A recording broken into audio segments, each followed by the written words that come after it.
안녕하세요. 반갑습니다. 오늘 오랜만에 우리 김덕일 교수님 모시고 또 우리 관계와 사랑과 또 연애에 대해서 함께 풀어가는 시간 갖도록 하겠습니다. 김덕일 교수님 인사 한마디 해주시죠. 네, 안녕하세요. 오랜만에 뵙습니다. 마음과 마음을 이어주는 남자 김덕일입니다. 반갑습니다. 반갑습니다. 네.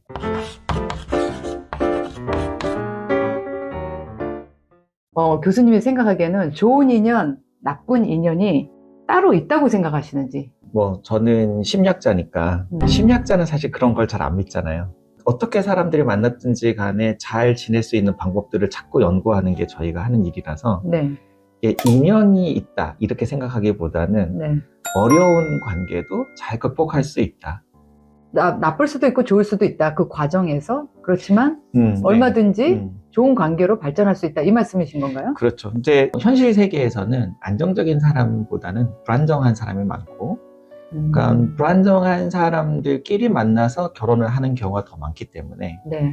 불안정한 사람들은 이제 이론적으로 얘기를 하면 다 만나면 안 되는 인연이고 다 결혼을 하면 안 되는 사람들이죠. 이런 거를 내가 자각을 하고 내가 안정적인 사람이 되도록 노력을 해야 되겠다. 그러니까 이렇게 성장을 하려고 생각을 하면은 나이와 상관없이 누구든지 행복하게 살 수가 있는데, 네. 근데 이제 그걸 알려고도 하지 않고 네가 바뀌고 달라져야 된다. 이제 이렇게 생각하는 사람들은 사실 그러니까 누구를 만나도 행복하게 살 수는 없기 때문에, 네. 그러니까 만나면 안 되는 인연이라는 건 발전하지 않고 성장하지 않는 사람. 미숙한 두 사람이 만나더라도 네. 관계를 성장시키고 발전을 하려면 그거를 할 가능성이 있는 사람은 좋은 사람이고, 그렇죠. 그것을 아예 차단하거나 노력하지 않는 사람은 결국 나와 안 맞는 사람이고 나쁜 사람이 된다. 그렇죠. 그리고 또 이런 건 있습니다. 사람이 다양한 면이 있는데 어떤 면에서는 좀 성숙했는데 어떤 면에서 좀 미성숙한 게 있거든요. 그래서 내가 어떤 사람을 만났는데 이 사람은 또 내가 미성숙한 면이 성숙한 거예요. 네. 그래서 같이 지내면서 내가 부족한 거를 못 느끼고 살거든요. 그런데 이제 헤어지고 또 다른 사람을 만났는데 그 사람은 내가 미성숙한 면이 그 사람도 미성숙한 거예요. 그러면은 이제 불꽃이 튀기고 거기에서 문제가 생기고. 그러니까 서로 상반되는 성향을 가지고 서로의 결핍을 약간 이렇게 보완해 줄 수 있는 상대적인 성격을 갖고 있다라면 훨씬 두 사람 사이에 좋다는 거네요. 서로를 좀 도와준다고 생각을 하면은 행복하게 살 수가 있고, 이제 왜 너는 이걸 못하냐 또 이렇게 따지고 책임 전가하고 비난하고 이렇게 살면 또 불행해지겠죠. 어쨌든 남녀 간에 있어서 가장 중요한 것은 제가 봤을 때는 이 대화거든요. 대화. 교수님이 생각하시기에 과연 남녀 간에 대화가 된다고 생각하세요? 자꾸 여자들은 남자와 대화하려고 하는데 남자들은 처음에는 그 여자를 꼬시기 위해서 또 그 여자에게 잘 보이기 위해서 이제 연애 기간에는 막 대화도 막 어떻게 해서든지 만들어내고 노력을 하는데 관계가 어느 정도 지나고 나면 이제 더 이상 남자는 그런 대화의 노력을 안 한다고 저는 생각하거든요. 그거는 이유가 있어요. 설명을 좀 드릴게요. 남자들의 의사소통에서는 되게 중요한 게 뭐냐면 새로운 정보를 습득하고 그 정보를 공유하고 그리고 어떤 문제를 분석하고 그 문제를 극복하기 위한 어떤 전략을 수립하고 그 분석과 전략을 공유하고 나누는 게 굉장히 중요합니다. 그러니까 이게 의사소통의 핵심적인 내용이에요. 남자들의 의사소통. 그래서 남자들이 만약에 모여가지고 사회, 정치, 경제, 문화 얘기를 한다고 하면 새로운 정보들, 새로 습득한 정보를 함께 나누고 그것을 분석하고 그것을 어떻게 해결할지를 함께 나누는 거예요. 그런데 아까 무슨 얘기를 하셨냐면 연애할 때는 남자들이 굉장히 잘하지 않느냐. 그 잘하는 게 왜 그런 거냐면 새로운 여자를 만났잖아요. 이 여자에 대한 정보가 없잖아, 내가. 그러니까, 정보를 파악하기 위해서요? 그렇죠. 이 여자에 대한 새로운 정보가 내가 충분히 습득이 될 때까지는 굉장히 집중을 합니다. 그리고 그 얘기를 많이 들어요.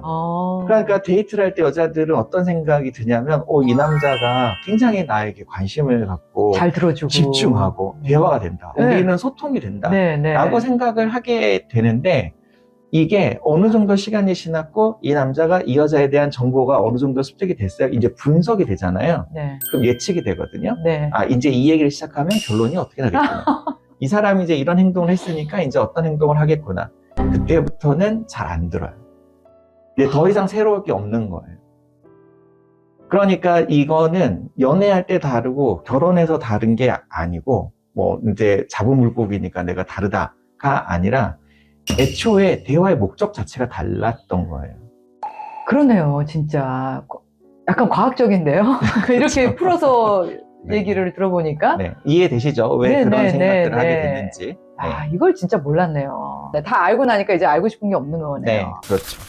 네, 과연 네. 이제 갈등이 이제 생겼을 때 네, 네. 갈등의 상황에서 사실은 대화가 진짜 필요한 거잖아요. 그렇죠. 대화 소통이. 네, 네. 그러면 그런 상황에서 대화를 잘 할 수 있는 그 대화법을 좀 몇 개 예시를 들어주신다면? 특히 남자분들을 위해서. 연애 초기에 흔히 생기는 문제는 뭐냐면 남자들이 근본적인 문제를 해결하려고 하지 않고 이 갈등을 빨리 해결할 수 있는 방법을 찾아요. 그게 뭐냐면 사과하는 거예요. 미안해. 내가 잘못했어. 앞으로 잘할게. 그러면 여자가 좋아하잖아요. 네네네. 그럼 오케이, 된 네, 거예요. 네. 그래서 이렇게 초기에는 해결을 하고 넘어가요.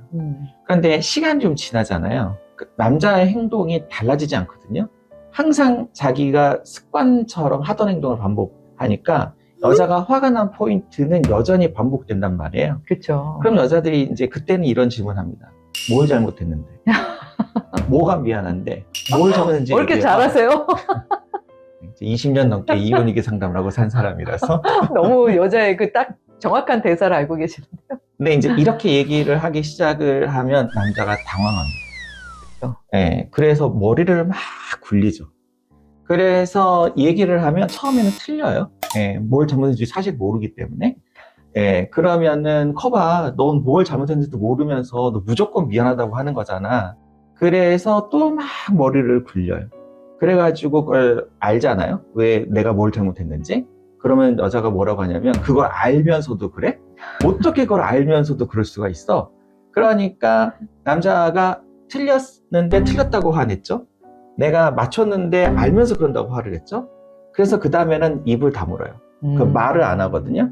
그러면은 여자가 또 뭐라고 화를 내냐면 저 인간이 옛날에는 미안하다고 말이라도 했는데 이제는 말도 안 한다면서 화를 내요. 그러면 여기서부터 남자가 어떻게 되냐면 무기력해집니다.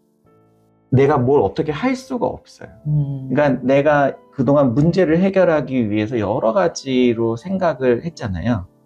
그런데 어느 순간인가 되면 내가 뭘 어떻게 해도 여자가 화를 내는 거를 막을 수 없기 때문에 연애를 하는 커플이면 여기서 헤어집니다. 근데 이제 결혼한 사람들은 애가 있기 때문에 여기에서 아니면 애가 없어도 이제 뭐 혼인신고도 했고 양쪽 가족도 있고 여러 가지 경제적인 문제도 얽혀 있고 하니까 쉽게 이혼은 못 하는데 사람이 마음이 식어요. 속으로 어떤 생각을 하냐면 애들이 있으니까 그냥 애 아빠 애 엄마로 살자. 그리고 아무것도 안 하잖아요. 그럼 여자 입장에서는 그래도 뭐라고 할 때에는 저 남자가 그래도 나를 사랑하는구나 라는 걸 조금이라도 느꼈는데 아무것도 안 하잖아요. 이제 그냥 딱 아빠로서만 가장으로서만 이렇게 생활을 하니까 사랑받지 못한다고 느끼니까 여자도 되게 괴로워져요. 외롭고 힘들고. 근데 이렇게 지내다가 이제 외도를 하게 되고 그래서 싸우고 그래서 거기에서도 이제 못 참겠으면 이혼을 하거나 아니면 뭐 다시 한번 잘해봅시다 이렇게 하는데 근본적으로 해결이 안 됐잖아요 이게. 그래서 결국에는 각자의 길을 가게 되죠. 만약에 그러면 여자가 그런 식으로 이제 여자의 언어로 공격을 한다. 네. 그러면 남자는 그때 어떻게 방어를 하든 네. 여자를 이렇게 좀 캄다운 시키든 어떠한 화법을 써서 할 수 있나요? 이제 가장 좋은 화법이라고 얘기를 하면은 만약에 막 몰아붙이고 막 이렇게 추궁하고 이렇게 화내고, 네. 화내고 이럴 때는 많이 속상했냐고. 어머, 갑자기 그 말 한마디에 그랬죠. 이렇게 얘기하고 싶네요. 그러니까 잘했냐 잘못했냐 이게 옳으냐 그르냐의 주제가 시작될 때 거기에 이게 잘한 일이냐 잘못한 일이냐를 따지면은 휘말려요. 이 대화에서는 남자는 절대로 승리할 수 없습니다. 그렇기 때문에 여자가 따지고 든다 그러면 어떻게 반응을 해야 되냐? 많이 서운했냐? 많이 속상했냐. 음. 그리고 뭐라고 막 얘기를 하면은 가만히 듣고, 눈을 쳐다보면서 가만히 듣고, 그래, 네 얘기를 듣고 보니 많이 힘들었을 것 같다. 이렇게 공감을 해주면 네. 전투력이 이렇게 상실됩니다. 갑자기 온순해지는데요. 싸우고 싶은 마음이 전부 없어져요. 네. 그래서 이렇게 한풀 꺾이잖아요. 네. 그때 이제 뭐라고 얘기해야 되냐면, 너는 나에게 참 소중한 사람이다. 내가 너를 사랑하고 있다는 거를 더 표현을 해줬어야 됐는데, 그게 부족해서 너 이렇게 서운했구나. 어머. 그러면 안심이 돼요. 애초에 여자가 화가 나는 건 다른 게 아니에요. 뭐 남자가 뭐 완벽하거나, 남자가 뭔가를 완전히 잘하거나, 뭐 이래서 나를 선택하고 나를 결혼한 게 아니에요. 나는 여전히 못난 게 많고 부족한 게 많지만 그래도 내가 자기를 사랑하고 있는 그 마음이 좋았기 때문에 결혼을 한 거거든요. 그 마음을 알아주는 게 필요해요. 이 영상을 보시면서 외우셔요. 많이 속상했구나. 많이 서운했구나. 네. 이 얘기를 하고 좀 한풀 꺾이고 좀 잔잔해지면 그때 사랑한다고, 내가 너를 소중하게 여긴다고, 근데 내가 그걸 충분히 표현하지 못했다고 이렇게 얘기를 해주는 게 필요합니다. 아, 진짜 중요한 대화 화법이네요. 네. 진짜 모든 남자들이 결혼하기 전에 이 화법만 배워서 계속 그걸 반복하면 여자들이 그냥 아유 그래 저렇게 말해주는 사람한테 내가 뭐라 하겠어 하고 다시 잘해보자 할 수 있을 것 같아요. 근데 반대의 경우도 있겠죠. 여자가 남자한테, 남자가 막 화를 내고 있을 때 어떻게 얘기를 하는 게 좋을까? 네, 네.